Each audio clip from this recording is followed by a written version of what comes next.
చూస్ country delight, live better. ఇప్పుడే country delight app ని download చేసుకోండి.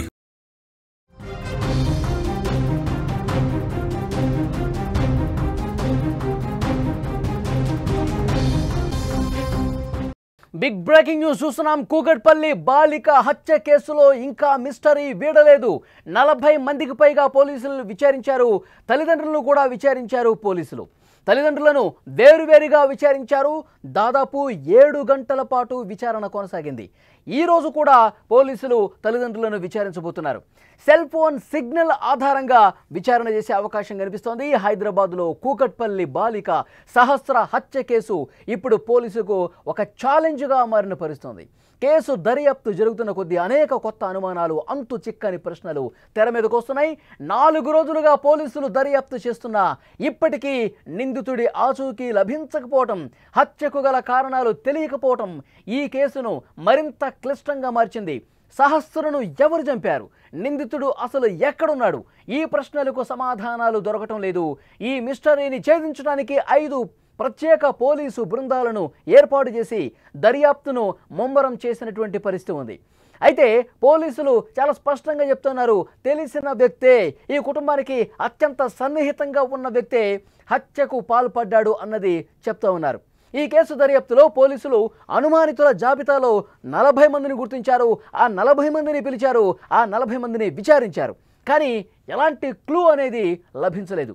ఇప్పుడు పోలీసుల దృష్టి ప్రధానంగా సహస్ర తల్లిదండ్రుల మీద పడింది. నిన్న పోలీసులు సహస్ర తల్లిదండ్రులను కూకట్పల్లి పోలీస్ స్టేషన్కి పిలిపించి విచారించారు. 7 గంటల సేపు వాళ్ళని వేరువేరుగా ప్రశ్నించిన పరిస్థితుంది. ఈరోజు కూడా విచారణ అదేవిధంగా కొనసాగే అవకాశం ఉంది. మరోవైపు ఈ మధ్యకాలంలో కుటుంబ కలహాలు ఏమైనా జరిగినాయా, పాత కక్షలు ఏమైనా ఉన్నాయా, ఈ కోణంలో కూడా దర్యాప్తు కొనసాగిస్తున్న పరిస్థితి ఉంది. వాళ్ళ కుటుంబ సభ్యులు, బంధువులు కూడా అనుమానం ఏదన్నా అనిపిస్తే కనుక వాళ్ళను కూడా పిలిచి విచారించబోతున్నారు. 3వ వ్యక్తి ఇంట్లోకి ప్రవేశించినట్లు ఎలాంటి క్లూ దొరకటం లేదు. అయితే పోలీసులు ఈ విషయం పట్ల చాలా సీరియస్గా ఇన్వెస్టిగేట్ చేస్తూ ఉన్నారు. అసలు ఒక్కటంటే ఒక్క క్లూ కూడా దొరకలేదు. బయట నుంచి ఏ వ్యక్తి కూడా లోపలికి వెళ్ళినట్టుగా ఆనవాళ్ళు కనిపించట్లేదు.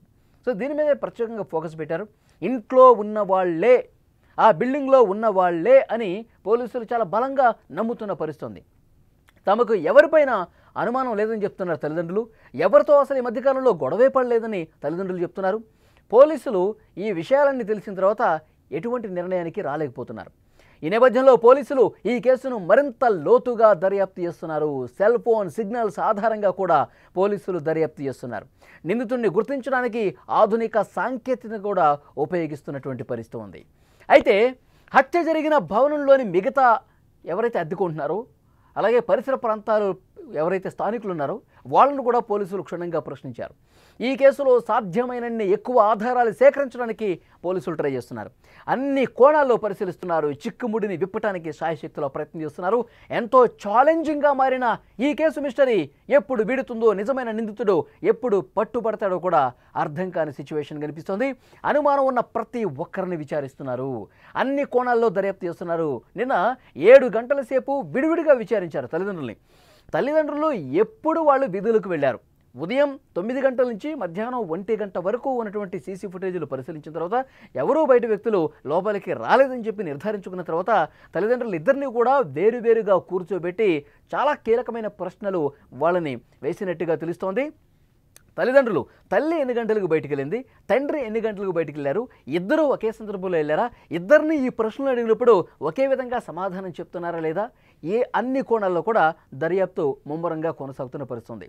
ముందుగా చూసింది తండ్రే. ముందుగా ఈ విషయం చూసి కింద ఆ అపార్ట్మెంట్లో ఎవరైతే అద్దెకుంటున్నారో ఆ కుటుంబాలకు కూడా చెప్పింది తండ్రి. ఆ తర్వాత పోలీసులకు ఇన్ఫామ్ చేసింది తండ్రి. తర్వాత ఈ కుటుంబానికి అత్యంత దగ్గరగా ఉన్న వాళ్ళకి ఈ సమాచారం పంపించింది తండ్రి. తల్లికి కూడా చెప్పింది తండ్రి. కాబట్టి ముందుగా ఈ విషయానికి సంబంధించి తెలిసింది తండ్రి కాబట్టి తండ్రిని చాలా ప్రత్యేకంగా ఒక గదిలో కూర్చోబెట్టి విచారిస్తున్న సమాచారం వస్తుంది. మీకు ఇంకా ఎవరి మీదైనా అనుమానం ఉందా? మీరు ఒక మెకానిక్గా పనిచేస్తూ ఉన్నారు. మీ దగ్గరికి ఎంతోమంది పనులు చేయించుకోవడానికి వస్తూ ఉంటారు. మీ కుటుంబ సమాచారం ఏమైనా మీ షాప్ దగ్గరికి వచ్చే వాళ్ళకి ఏమైనా తెలుసా? ఇంటి విషయాలు ఏమైనా ఇతరులతో పంచుకున్నటువంటి పరిస్థితి ఉందా? ఇంకా మీ బంధువులు ఎవరితో ఈ మధ్యకాలంలో ఏమైనా గొడవలు పడ్డ సందర్భం ఉందా? మీకేమైనా ఆర్థిక లావాదేవీలకు సంబంధించి ఏమైనా సమస్యలు ఉన్నాయా? ఎవరికైనా మీరు అప్పున్నారా? లేదంటే ఎవరి దగ్గరైనా మీరు అప్పు తీసుకున్నారా? సో ఈ అన్ని కోణాల్లో ఇటు ఒకవైపు ఆర్థిక పరంగా కుటుంబ సభ్యులకు సంబంధించిన ఇన్ఫర్మేషన్ అడుగుతున్నారు, బంధువుల్లోకి సంబంధించిన ఏమైనా అనుమానం ఉంటే అడుగుతామన్నారు, అలాగే ఆ షాప్కి రెగ్యులర్గా వచ్చిపోయే వాళ్ళకి సంబంధించిన సమాచారం అడుగుతున్నారు. ఆ షాపులో ఎంతమంది పనిచేస్తారు, ఎంతమంది ఉంటారు, అందులో యువకులు ఎవరైనా ఉన్నారా?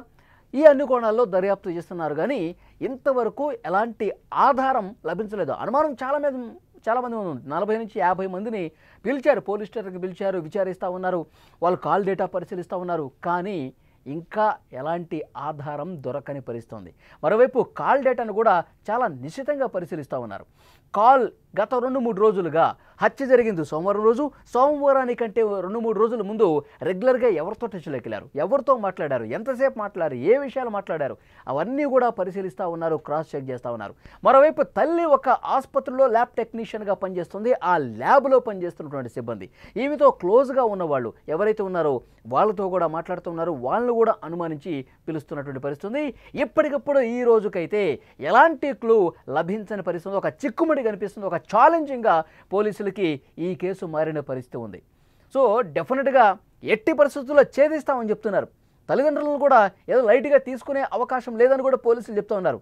ఏమైనా కావచ్చు, తల్లిదండ్రుల మీద కూడా అవసరమైతే అనుమానం వ్యక్తం చేసి ఆ కోణంలో కూడా చాలా బలంగా ప్రశ్నిస్తామని పోలీసులు చెప్తూ ఉన్నారు. సో ఏది ఏమైనప్పటికీ వాస్తవం వెలుగులోకి రావాలి. తప్పు చేసింది ఎవరో తెలియాలి, హత్య చేసింది ఎవరో తెలియాలి, ఆ హంతకుడు ఎవరన్నది ఎట్టి పరిస్థితుల్లో కనిపెట్టి తీరుతామని పోలీసులు చాలా స్పష్టంగా చెప్తున్నటువంటి పరిస్థితి. ఒకరోజు లేట్ అవుతుందేమో, 2 రోజులు లేట్ అవుతుందేమో, కానీ పట్టుకోవటం మాత్రం పక్కా అని చెప్పి పోలీసులు చెప్తున్నారు. చాలా సీరియస్గా ఇన్వెస్టిగేట్ చేస్తున్నట్టుగా పోలీసులు చెప్తూ ఉన్నారు. ఇది మొత్తం పరిశీలించిన తర్వాత ఈ వీడియో చూస్తున్న ప్రతి ఒక్కరూ కూడా రియాక్ట్ అవ్వండి, స్పందించండి.